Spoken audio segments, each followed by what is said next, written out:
Well, there's a quality day of racing headlined by the $2 million invitation for fillies and mares and the $1 million Bondi Stakes at Randwick today. So it's a big good morning to you, Bradley Gray.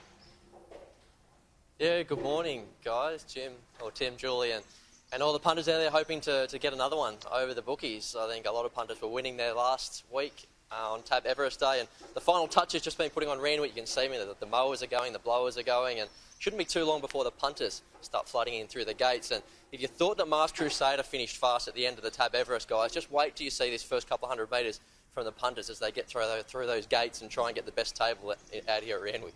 Yeah, absolutely. And you've always got to remember the good news. You forget the bad news in this business, Brad, and you did predict Nature Strip, so well done there. The invitation, who do you go?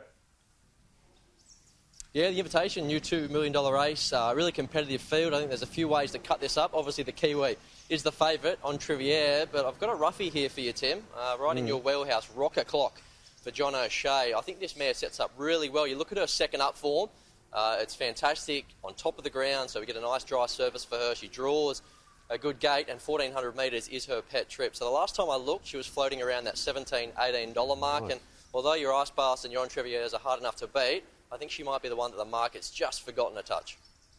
And what about the Bondi Stakes today?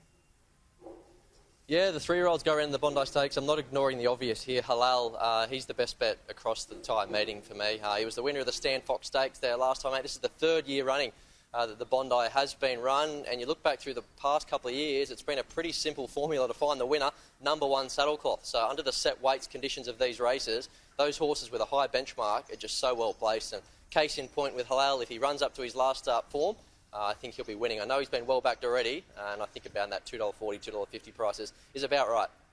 All right, we're betting with our head not over it, but we do love a roughie that comes up, mate, and you've always got a couple there.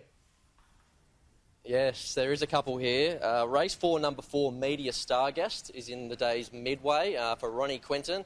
This horse is more of a miler type, but I think he can run really well first up over 1,200 metres. He's floating at around that $10 quote. One in the staying race, race 7, number 6, Achiever for Chris Waller. Now, you can't go too far wrong if you're backing Chris Waller trained stayers at benchmark level. Now, he's a bit of a one-pacer, but he maps particularly well, and I think 2,400 metres is right up his alley now. And again, he's around that $10 quote. So I'll leave you with those two.